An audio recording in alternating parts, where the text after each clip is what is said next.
poner un poco el ángulo de la temática. Ella nos va a hablar sobre el nuevo paradigma en oncología. El cáncer es una enfermedad sistémica. Laura es médica, especialista en medicina interna y en oncología clínica. Tiene un posgrado en el Instituto de Medicina Cuerpo-Mente de Harvard. Fue presidente y fundadora de la Asociación de Oncología Integrativa de Fundaleu. Para los que no son de aquí, Fundaleu es la Fundación de Lucha contra la Leucemia. Es asesora científica de la Fundación Columbia y también es astróloga de Casa 11 y se ha entrenado en terapias energéticas. Gracias, Laura, por estar hoy aquí.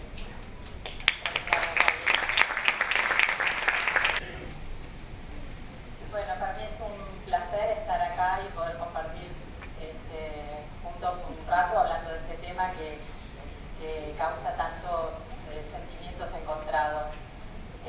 Primero que todo quiero agradecer a los organizadores, a Paco Barnosel, a Juan Carlos Durán, que nos hemos encontrado como hermanos a los dos lados del Atlántico con visiones similares y propuestas similares y esto de ir creando redes a través del planeta, ¿no? Ya las distancias y los lenguajes ya no son barreras y esto de empezar a trabajar en red se hace mucho más estimulante y uno se siente como más acompañado, ¿no? Esto que decíamos que nos vamos encontrando. Así que agradezco mucho a ellos y también a Gabriela Petrich y las organizadoras que la verdad le han puesto mucho corazón a esta organización. Así que yo voy a hablar por unos instantes, un ratito, de esto del cáncer como enfermedad sistémica.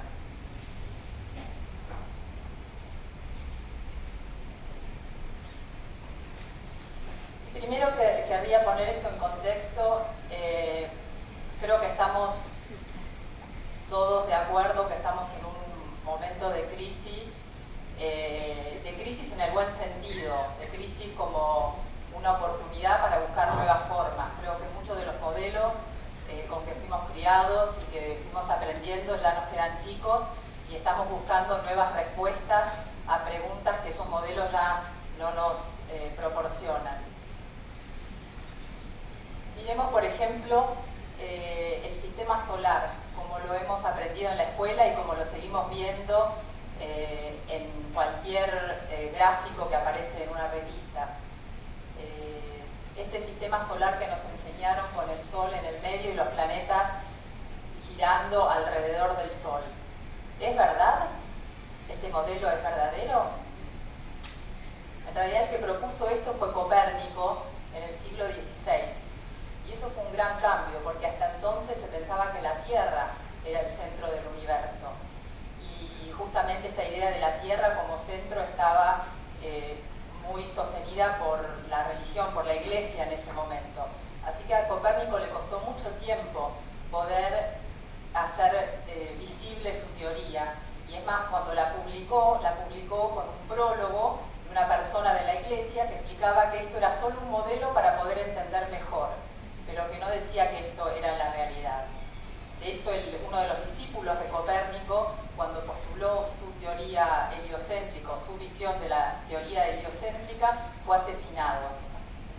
Y un siglo más tarde, Galileo Galilei, que era un ferviente seguidor de Copérnico y de su teoría heliocéntrica, fue condenado a arresto domiciliario hasta el resto de sus días por considerarse hereje. O sea que vemos que estos cambios de paradigma, cambios de modelo, en su momento han llevado mucho tiempo, esfuerzo y hasta poner en vida, ¿no?, en el cuestionamiento de la vida de las personas. Pero bueno, fue una revolución grande y la revolución copernicana inició lo que es la revolución científica. Así que fue un gran paso en la historia de la humanidad. Ahora esto de que el modelo que nos enseñó Copérnico hace 5 siglos, hay algunos que ya se están preguntando si este modelo es verdadero. Y creo que una de las cosas importantes es que este modelo solar, como lo conocemos, fue estudiado aislado, como un sistema separado. Y que ahora creo que es esto, lo que estamos viviendo es esto de empezar a poner en contexto, empezar a relacionar. Y es un tema que creo que se repite no solo en la astrofísica, ahora vamos a ver en la medicina, esto de empezar a poder dar un significado diferente a las cosas cuando ponemos la figura dentro del fondo. Veamos lo que pasa con el sistema solar.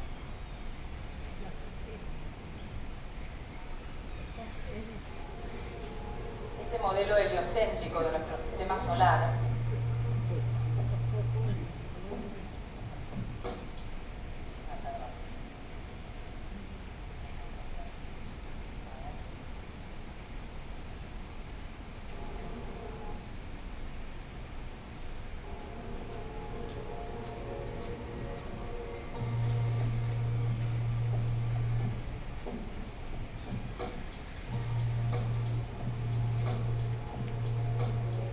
heliocéntrico del sistema solar, como lo aprendimos, dice acá que no solo es aburrido, sino que no es correcto.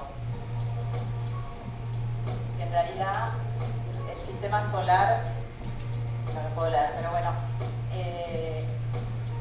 sí, el sistema solar está en movimiento, nos estamos moviendo, creo que es a 70.000 kilómetros por hora. El Sol moviéndose y los planetas girando o siguiéndolo en forma espiralada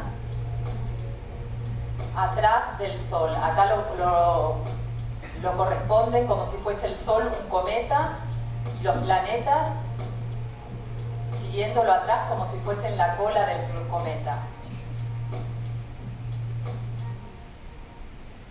Quiere decir que el sistema como lo teníamos nosotros lo considerábamos así porque lo mirábamos en dos dimensiones y fuera del contexto. Ahora que lo ponemos en el contexto del universo y el movimiento, vemos que ya ese sistema de los planetas girando alrededor del Sol no es correcto y que en realidad los planetas están girando en forma espiralada siguiendo al Sol. Bueno, si quieren ahondar en eso, es un videito que está en YouTube que se puede encontrar fácilmente. Pero esto lo uso para demostrar de una forma bien gráfica cómo estamos empezando a ver la misma información pero con otros ojos. Thomas Kuhn en 1962 ya nos explicó cómo los paradigmas son realizaciones científicas que son universalmente reconocidas durante un cierto tiempo. Y durante ese tiempo proporcionan modelos de problemas y soluciones a una comunidad científica.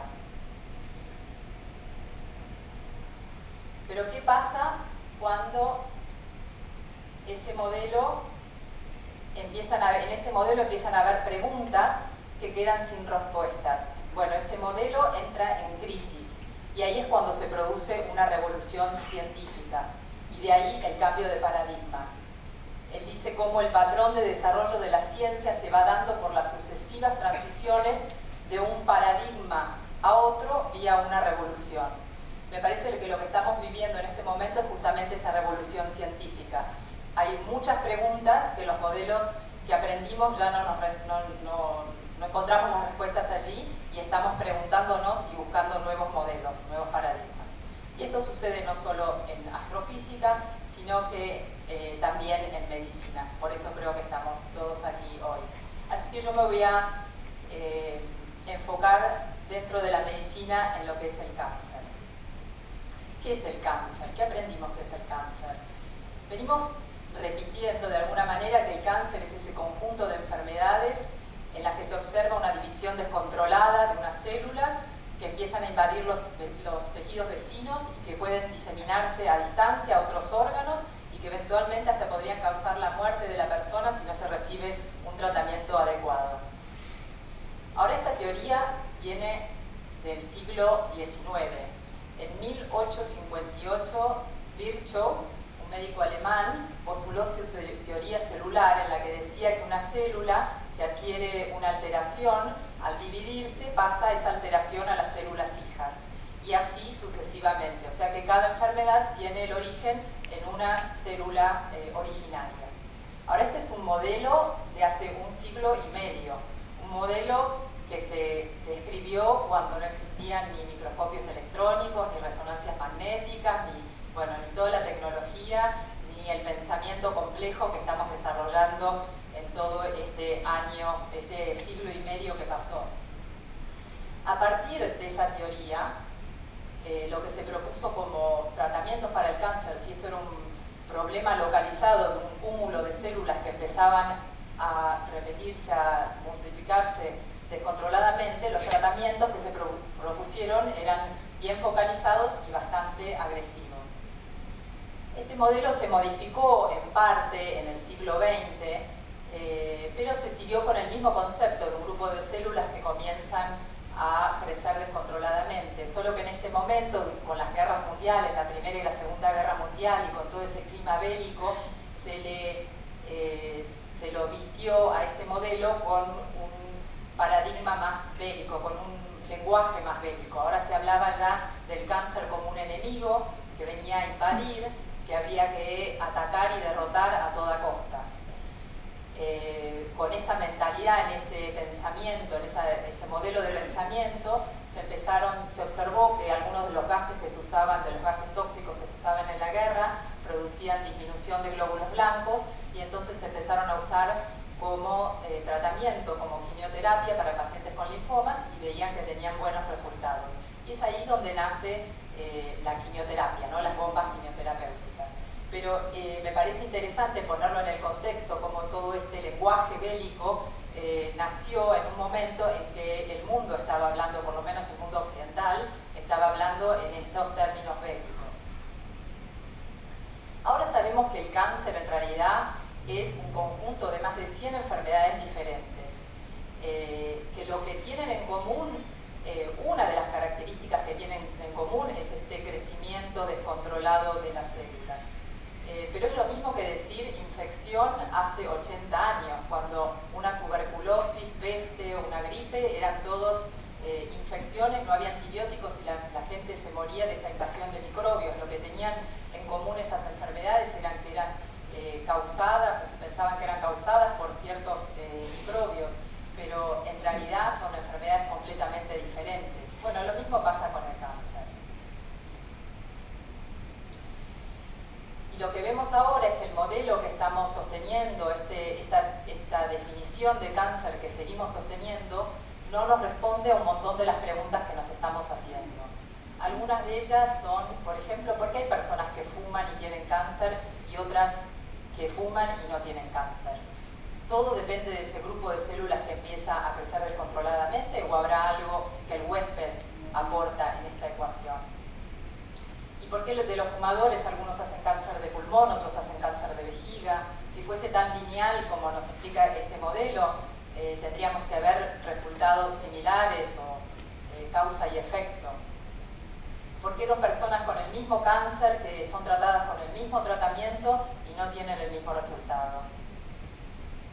¿O cómo es posible que hay personas que tienen células cancerosas en su circulación sanguínea y algunas desarrollan metástasis y otras no? Bueno, todas estas preguntas nos hacen cuestionarnos si este modelo y esta definición de cáncer que seguimos sosteniendo es correcta o no. Y como dice Bruce Lipton en uno de sus últimos libros, Evolución Espontánea, dice: las viejas teorías que seguimos repitiendo nos dejan desempoderados, a la merced de fuerzas sobre las que no tenemos ningún control. Kuhn nos explicó que esto de un nuevo paradigma, un nuevo modelo, nos da la oportunidad de mirar la información de una manera diferente. Pato, conejo. Y creo que en el tema del cáncer esto es crucial, que es un momento de que cambiemos el foco, que reconozcamos que esa definición de cáncer como un grupo de células que crece descontroladamente es solo una parte pequeña, digamos, de lo que está pasando, y que empecemos a mirar más en forma global. Para hacer un paralelismo, mirar al cáncer como un grupo de células que crece descontroladamente es como mirar las manecillas del reloj y pensar que podemos saber qué hora es. Y en realidad es el fondo de ese reloj el que va a poner en contexto a esas manecillas y demostrarnos cuál es la verdadera realidad, cuál es la realidad de lo que está pasando, cuál es la realidad de esas manecillas. Lo mismo pasa con el cáncer. Sabemos que hay muchas sustancias y conductas que pueden llevarnos a que algunas células de nuestro cuerpo sufran mutaciones, alteraciones y empiecen a crecer descontroladamente. De hecho, todos pensamos, hay estudios que demuestran que estamos todos produciendo pequeños cánceres todo el tiempo a lo largo de nuestra vida y que nuestro propio sistema inmune es capaz de neutralizarlos y hacerlos desaparecer. Esto se vio en estudios, por ejemplo, de autopsias de gente que murió por accidentes y se descubría que un porcentaje bastante significativo tenían cánceres, esto era en la época pre-tomografías, etcétera, pero que estaban viviendo una vida normal y se vio gente de todas las edades, o sea que esto, gente con mayores factores predisponentes o no, es algo que ocurre.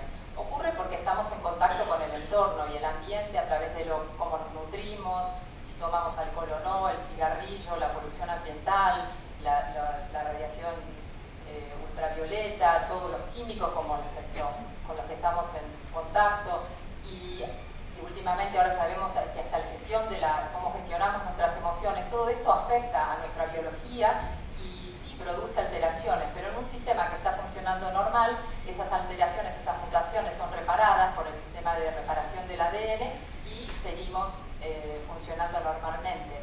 O si no, esas células, si no es reparado el ADN y esas células empiezan a crecer descontroladamente, el sistema inmune las detecta y las induce, la mayor parte las induce a esa muerte programada o apoptosis, que es un mecanismo que tiene el organismo para hacer regresar, para hacer desaparecer células cuando ya no las necesitamos. O sea que en un organismo normal ese tumor desaparece. O sea que lo que nos aporta la genética y la epigenética es justamente que uno puede tener una alteración a nivel del ADN, pero después va a depender del ambiente, del entorno, de si vamos a expresar esa mutación o no. En este caso, si vemos el dibujo, si una persona tiene una predisposición que puede ser o hereditaria, en este momento puede ser una persona que nació con una alteración en el ADN de forma hereditaria y que tiene una predisposición a tener una enfermedad, no quiere decir que 100% seguro esa persona va a tener esa enfermedad. Esto ahora es está muy en los medios, ¿no? Con el tema de Angelina Jolie y la alteración del BRCA1, que es uno de los oncogenes que predispone al cáncer de mama. Entonces, el tema es que uno puede tener una predisposición genética o puede tener una alteración, una mutación en los genes por alguna de las causas que vimos antes, por cómo vivimos, pero eso no quiere decir que ese gen se va a desarrollar. Va a depender de cómo vivamos, de cómo vivamos, nuestros hábitos, y eso cómo va a influenciar en nuestro sistema inmune y si ese sistema inmune va a poder controlar o no esas células o hacerlas desaparecer o no.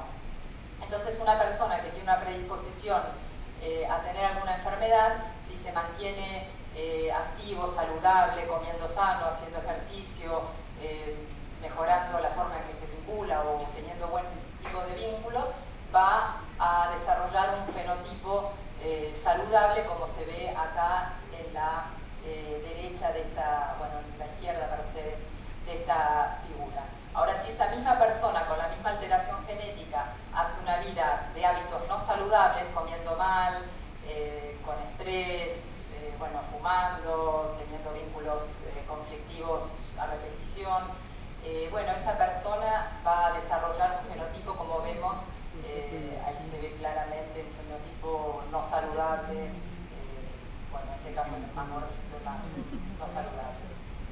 Bueno, esto ya la psiconeuroinmunología lo ha demostrado muy claramente, que ese grupo de células que empiezan a crecer descontroladamente según la reacción, la respuesta inmune que el cuerpo genere, va a hacer que ese cáncer siga creciendo o no. En el caso del medio, lo que vemos es que si el organismo reacciona, porque es un organismo, por ejemplo, que viene de una persona que viene con un estrés crónico y ante un grupo de células que empiezan a crecer descontroladamente, monta una respuesta de inflamación y de formación de nuevos vasos, lo que se llama una respuesta inflamatoria, lo que comúnmente conocemos como respuesta inflamatoria, por eso se habla de la dieta inflamatoria, ¿no? Si estamos en ese estado de inflamación, vamos a favorecer que ese cáncer se asiente y crezca rápidamente.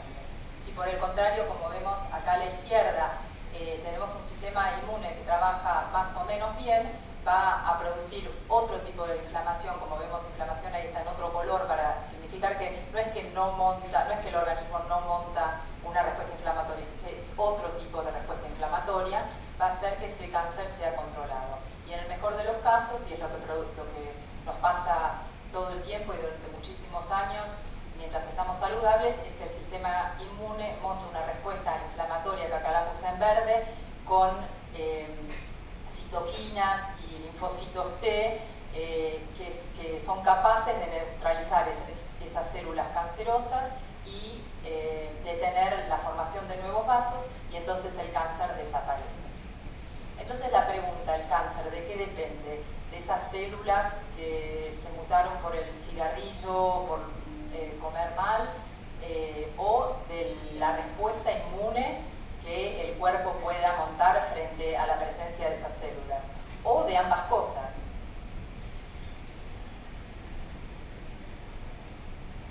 Hablé de este sistema inmune que no podía montar una respuesta adecuada. Quiero adentrarme un poquitito en eso.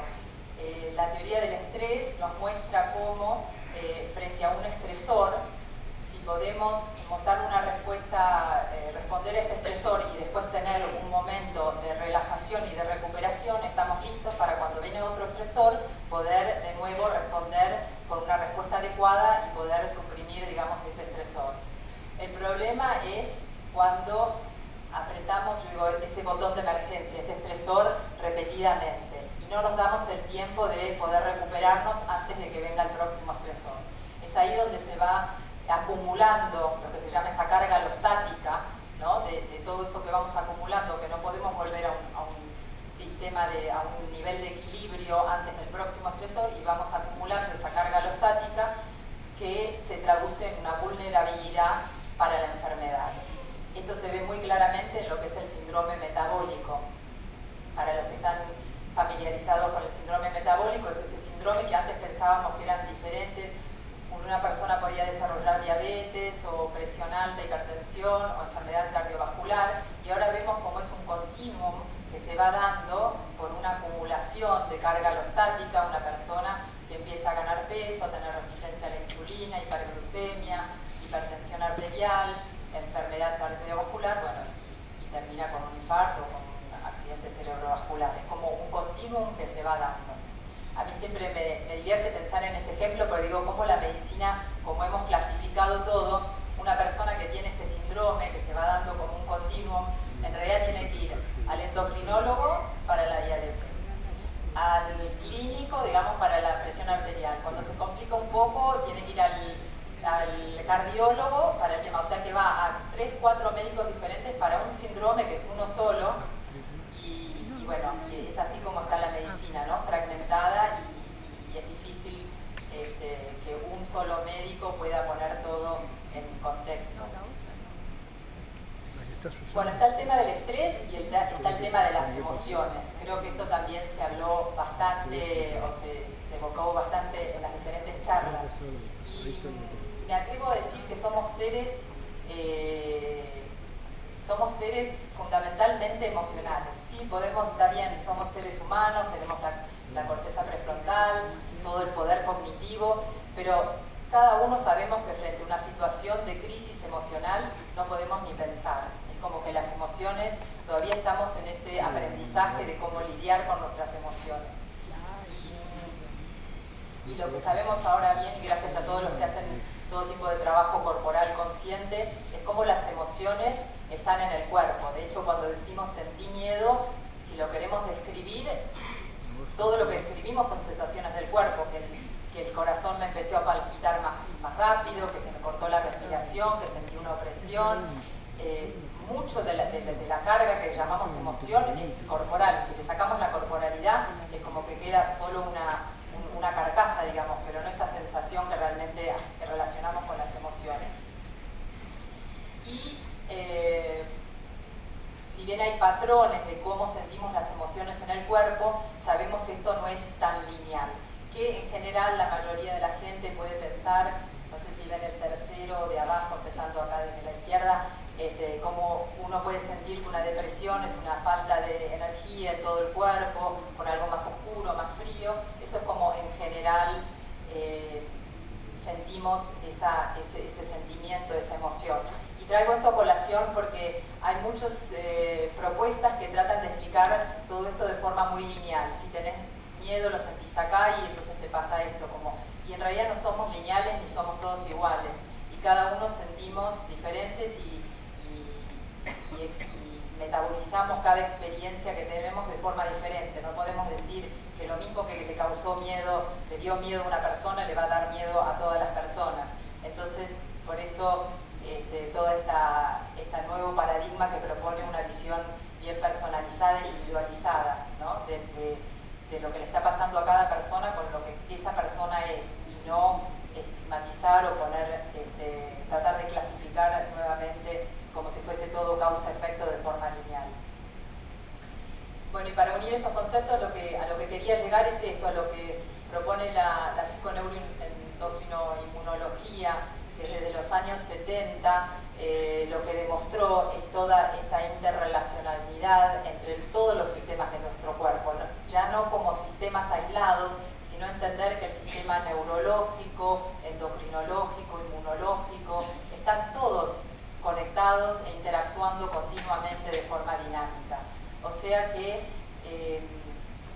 no tengo un puntero, pero arriba lo que dice es que temas de aislamiento social, de depresión crónica, de estrés crónico, afectan a nuestro eje neuroendocrino inmunológico, afectando directamente a nuestro sistema inmune. Y esto lo hace a través, sobre todo, de lo que es el eje hipotálamo, hipofisario, adrenal, y a través del sistema nervioso autónomo, secretando hormonas del estrés, como pueden ser el cortisol, la adrenalina, de forma que eso afecta directamente al microambiente tumoral, directamente al sistema inmune, que va a montar esa respuesta inflamatoria a nivel del tumor, de esas células que crecen descontroladamente, y va a afectar a esas células cediéndole el paso y dejando que sigan invadiendo y creciendo, o controlándolas y haciéndolas desaparecer. O sea que vemos que el control ese local de lo que puede ser un tumor localizado en un órgano, que en general un cáncer de mama, un cáncer de colon lo tratamos como algo muy puntual y localizado en un órgano, en realidad viene de una connotación global de ese ser humano, porque es ese sistema inmune que, digamos, se dio el paso a que ese tumor pudiese seguir creciendo, y ese sistema inmune está en directa correlación con todo lo que es el eje neuro-inmuno-endocrinológico. O sea, es por esto que postulo que el cáncer, por más localizado que sea, es una enfermedad sistémica desde el comienzo.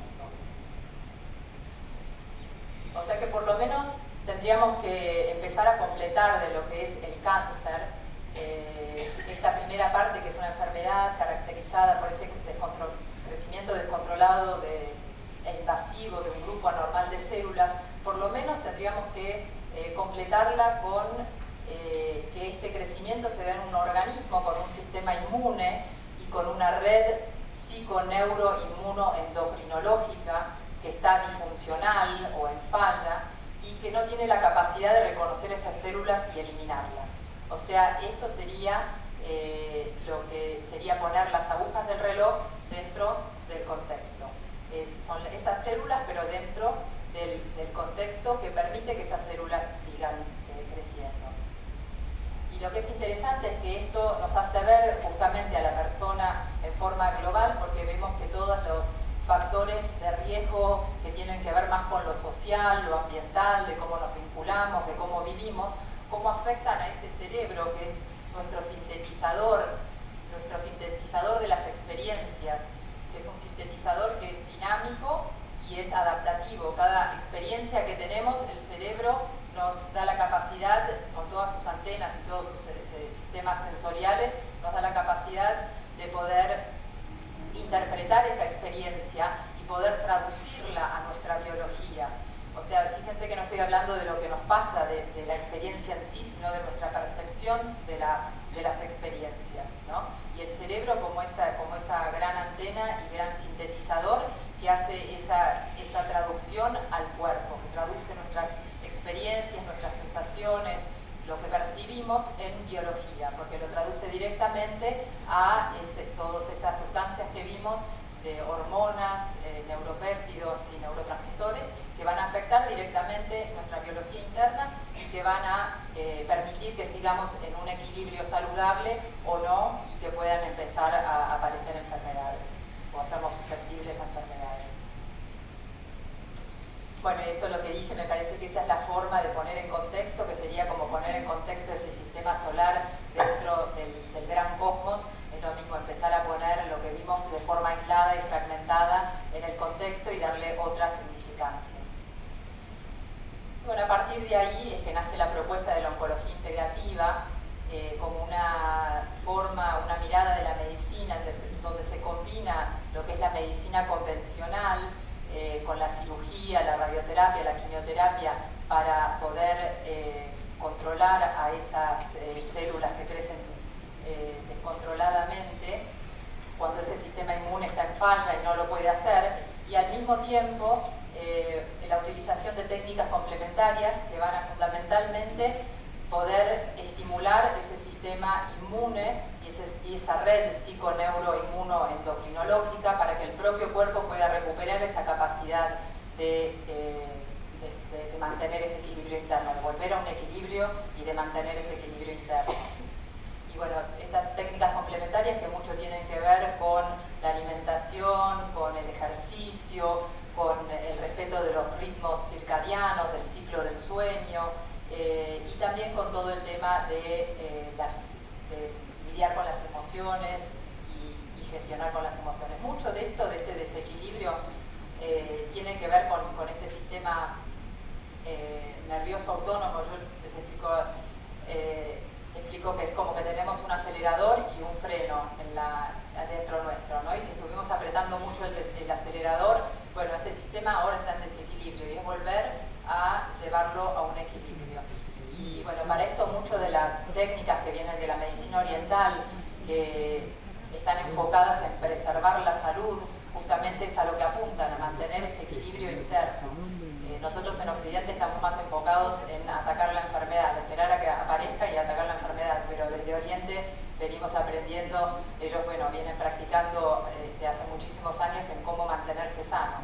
Así que justamente creo que tenemos mucho para aprender de ellos, de cómo mantener esa salud o reactivar todas nuestras capacidades salutogénicas.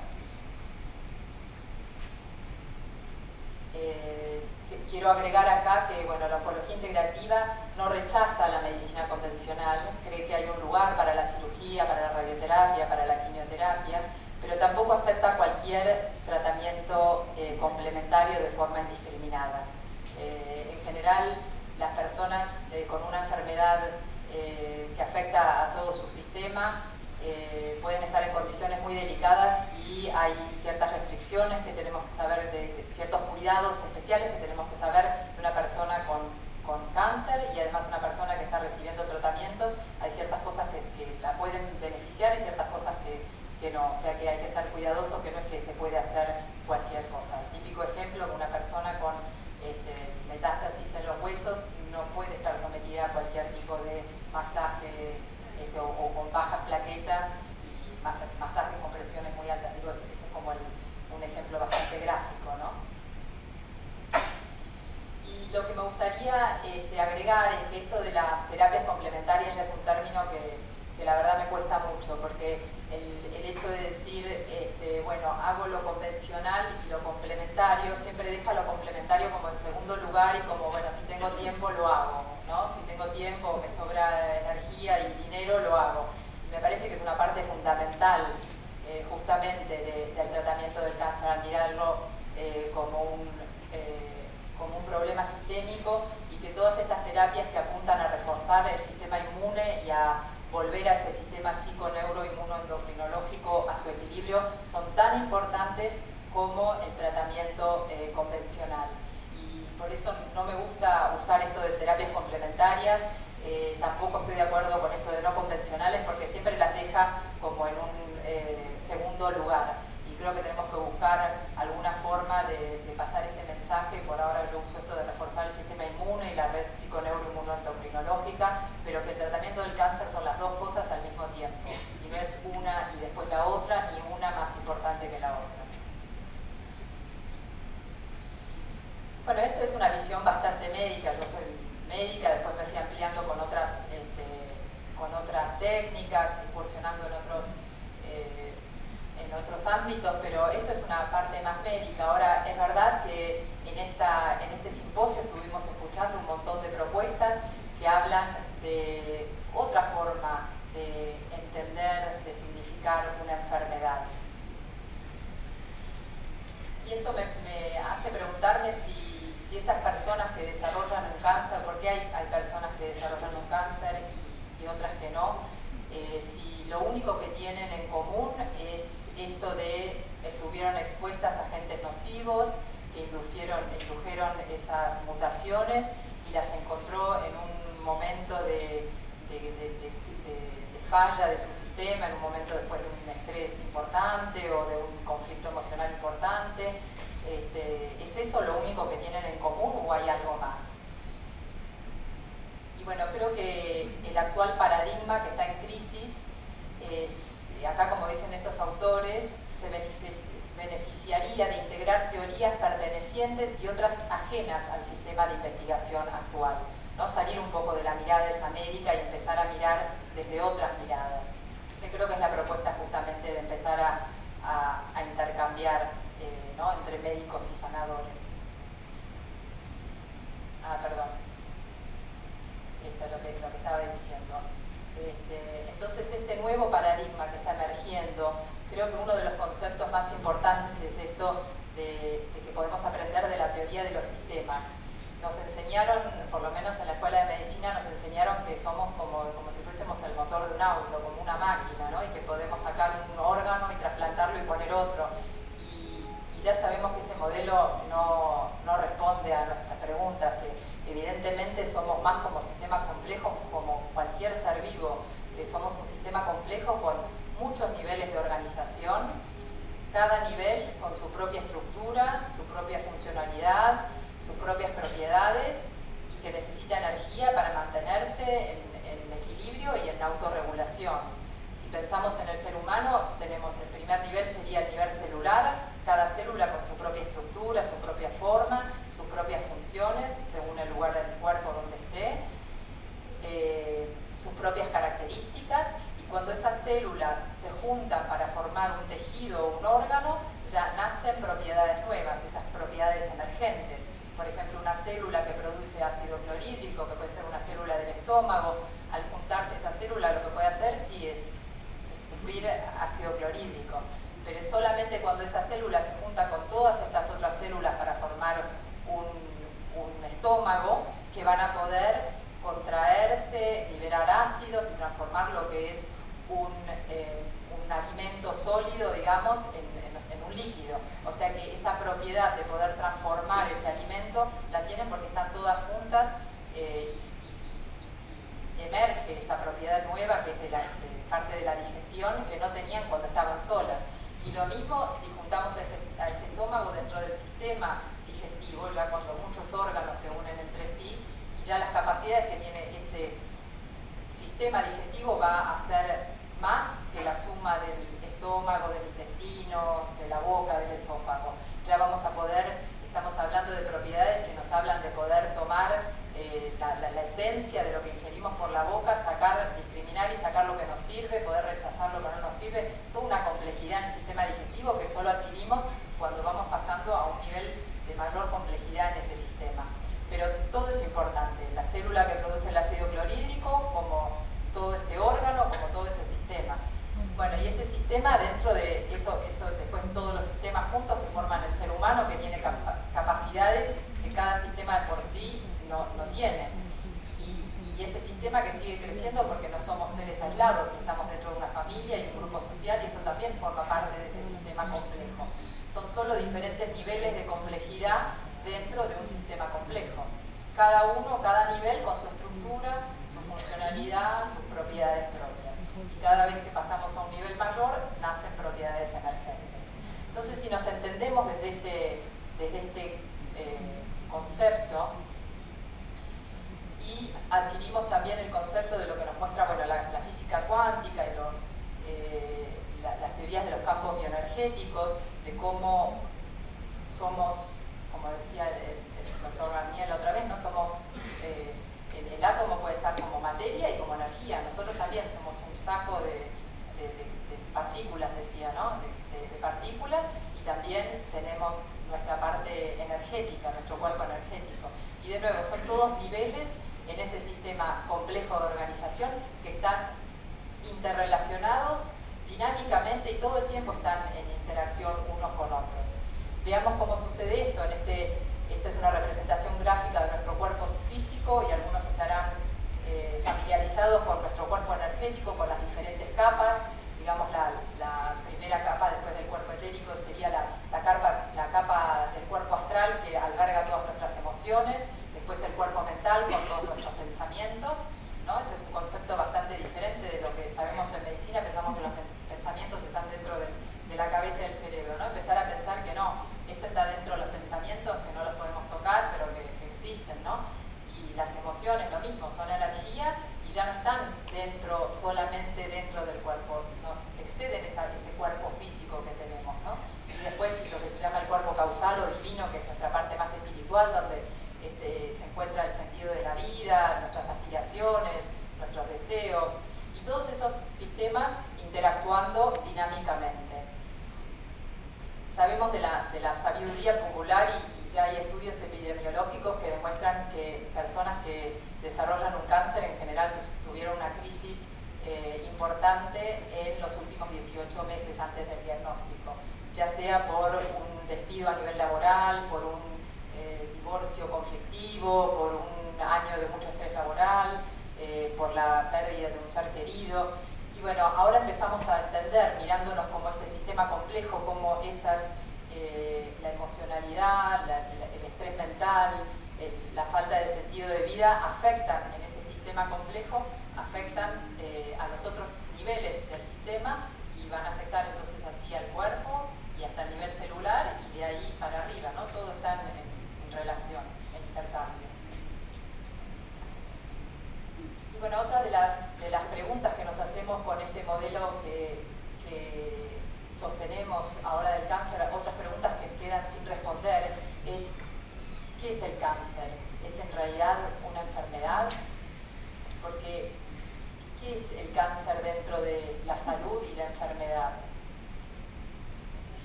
¿Cuándo consideramos que una persona está sana o cuándo consideramos que una persona está enferma? Y el cáncer, ¿cómo entra dentro de esto? Muchos pensaremos, lo primero que se asocia es, bueno, el cáncer como enfermedad. Pero miremos estos casos. Una persona que se considera sana, que está viviendo una vida normal, que va a un control médico. Y en el control médico le encuentran en la radiografía de tórax un cáncer de pulmón. ¿Esa persona está sana o está enferma? Hasta que no le dieron la información, esa persona estaba sana. Y al revés, una persona que tuvo un cáncer de mama localizado, que en este momento son curables 80% o más, una persona que tuvo su cirugía y se curó y nunca más ese cáncer le va a volver, pero sigue con el miedo a que ese cáncer le vuelva. Sigue con el insomnio, con el no poder dormir, con la ansiedad, con no poder sostener un trabajo. Ya no tiene cáncer, pero esa persona está sana o está enferma. vemos que enfermedad y sufrimiento no van siempre de la mano. Cáncer y enfermedad, ¿cómo los definimos? O sea, estamos acostumbrados a encasillar el cáncer como una enfermedad, pero por ahí es hora de que nos preguntemos, ¿no? Esto de qué es la enfermedad, cuándo el cáncer es una enfermedad y cuándo puede ser que no. Y de hecho vemos ejemplos en nuestra biología de cómo muchas veces lo que nosotros llamamos enfermedad, que es ese malestar general, esa falta de ganas, de energía, esas ganas de quedarse metido en la cama, de entrar en regresión y que alguien nos cuide, todos estos son aspectos de lo que llamamos sentirnos enfermos. Pero esto tiene que ver más con el padecimiento y tiene que ver más con una reacción normal del cuerpo, que es una reacción adaptativa que el cuerpo hace para que nosotros bajemos un cambio, nos quedemos tranquilos y podamos curar lo que estemos, el proceso que estemos intentando pasar. Si nos ponemos a ver, esto es algo, este síndrome de enfermedad o sickness behavior, como se llama, no es propio de una enfermedad u otra, sino que es algo que comparten muchas enfermedades. Entonces, en ese caso, este síndrome de enfermedad, ¿es una falla, es un problema o es una adaptación del cuerpo para que podamos sanar y solucionar otro problema? Y bueno, sé que se me está acabando el tiempo y me quedan varios conceptos, pero quiero por lo menos incluir esto de que creo que en estas charlas estuvimos escuchando mucho sobre otros niveles de complejidad de este sistema del que estábamos hablando, ¿no? Y cómo todas las teorías transgeneracionales, las constelaciones, nos hacen abrir la posibilidad de que el problema ese que está sufriendo una persona no esté a nivel del individuo, puede estarlo, pero puede ser que no, y puede ser que sea una manifestación de una alteración en el sistema, en otra parte, en otro nivel de complejidad, digamos, de ese sistema, a nivel de la familia, a nivel no solo de la familia que comparte, sino de los que vinieron o los que vendrán, y a nivel de antropológico y evolutivo. Así que hago 2 slides más y ya termino. Esto de empezar a tomar conciencia de que no estamos separados, de que estamos, esto del vínculo, ¿no? Empezar a ver cómo nos vinculamos dentro de nosotros y cómo desde ahí nos vinculamos en una conciencia familiar, en una conciencia social y en una conciencia que va más allá de lo humano. Y bueno, voy a terminar con esto, que creo que es muy estimulante y muy excitante de alguna manera esto que está pasando, que empezamos a poner todas las piezas del rompecabezas y cada uno con sus aportes y sus miradas y empezando a todos juntos poder armar este gran rompecabezas de este sistema complejo que somos y al que pertenecemos. Y por eso me atrevo a decir esto de que el cáncer es una enfermedad sistémica, por más que la veamos en un órgano localizado, no podemos quedarnos nada más con tratar ese problema localizado, sino tenemos que mirarlo a nivel global y va a depender de cada persona a qué nivel tenemos que ir, ¿no? A buscar la solución al problema. Así que bueno, muchas gracias y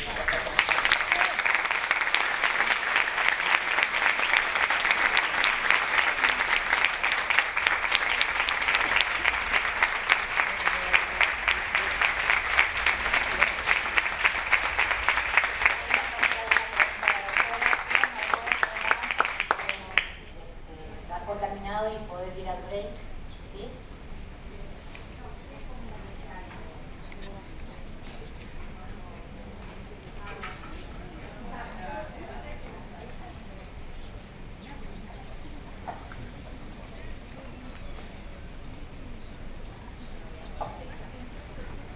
Sí, gracias.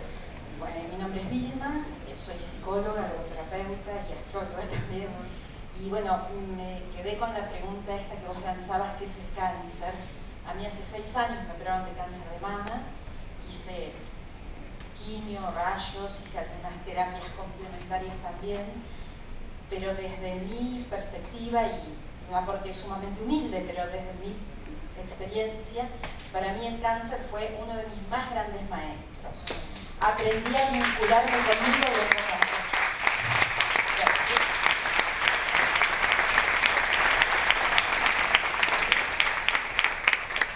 Gracias, Lima, porque creo que esa es una de las propuestas, ¿no? Una paciente dijo, el cáncer fue como un gran regalo, lástima que vino con un envoltorio horrible, ¿no? Y creo que hay mucha gente que llega a eso. No creo que todo el mundo tenga que llegar a esa conclusión, pero para muchos es eso lo que significa. Disculpe, doctora, usted habló de la alimentación. ¿Allá? Perdón. Respecto de la alimentación, ¿está confirmado que la dieta alcalina realmente sea tan beneficiosa? Está confirmado que la dieta es muy importante, o sea, una buena nutrición es muy importante, y así como, imagínense que nutrirnos es estar incorporando información a nuestro sistema, hacemos varias veces por día. Bueno, esa información de la que nutrimos a nuestro sistema es importante que sea la buena información, ¿no? Si nos nutrimos con comida no saludable, le estamos dando información que al sistema no lo va a ayudar a llevar un equilibrio. En cambio, si es saludable, sí. La dieta alcalina, en mi concepción, hay mucho mito sobre esto.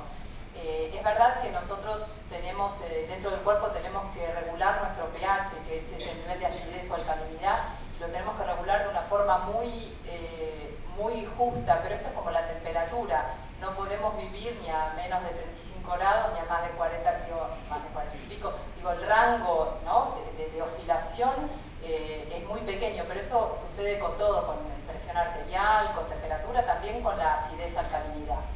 Y lo otro, entonces, sí, tratar de lograr un equilibrio de acidez, alcalinidad en el organismo es importante.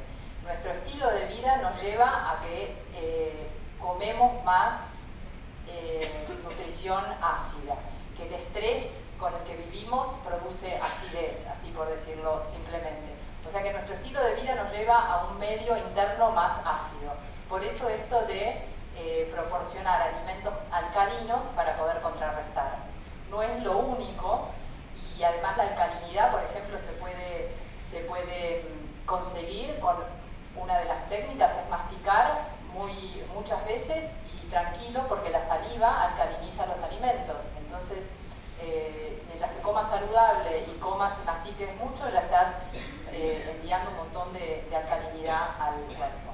Sí, si tenés un desbalance importante, como es un sistema complejo, no sabemos, el sistema complejo como las tormentas, ¿no? Decimos, hay un poco de humedad, hay un poco de presión, bueno, ¿se va a desatar la tormenta o no? Con que cambies uno de los parámetros, no vas a saber qué es lo que pasa. Tenés que ir como regulando todos los parámetros para poder llevar ese sistema a un nivel de equilibrio o no. Es muy delicado, ¿no? Y aparte en un sistema complejo, las propiedades emergentes son propias del sistema, no las podés predecir, no es lineal. Yo como alcalino, entonces ya... Pero entonces ayudarte de todo lo que sea posible, desde la nutrición, desde el ejercicio, desde el buen dormir, desde el mantener vínculos saludables, esto de recomponerse de vínculos que nos han dejado heridas, bueno, todo esto, ¿no? Todo esto lleva al sistema a poder ir de nuevo hacia un equilibrio. Pero poner todo ese poder en la alcalinización de la comida me parece que es un poquito reduccionista. Propongo lo siguiente: si quieren seguir haciéndole preguntas a los doctores, si la doctora me permite, poder abajo hacerlas, y las personas que quieren retirarse me interrumpen. Un solo aviso, ya que Laura es directora de la Fundación Columbia, y ayer varios médicos me preguntaron dónde podían aprender estos sonidos mántricos para morir y para meditar, que mañana hay talleres gratuitos toda la tarde en Fundación Columbia en Palermo, y yo voy a dar un taller a las 19 horas donde voy a transmitir las técnicas de meditación. O sea, aparte de agradecer. Gracias, Alberto. Muchísimas gracias por esto. Va a haber talleres de todo, de constelaciones, meditación, constelaciones astrológicas, biodanza. La verdad es un día de festejo. Si quieren ir, es el Borges 2020 en Palermo. Antes de acabar, solo quiero mencionar una cosa. Los fundamentalismos de medicina, que también atacan, son terribles, porque no hay una única verdad. vamos a hacer dieta alcalina, porque lo he oído, me lo han dicho, es así. Cuidado. Digo, las sabias palabras que ha dicho Laura son muy importantes y hay que escuchar con oído fino, porque hay muchos conceptos que afectan a la enfermedad y luego popularmente oímos muchas cosas y ya lo tomamos como dogma de fe. A mí lo único que me da pena es que los médicos tengamos que cambiar cuando una paciente dice que su maestro ha sido el cáncer. Los médicos tendríamos que adelantarnos a estas situaciones, ya lo estamos haciendo, pero hace falta llegar más lejos. Gracias. Gracias.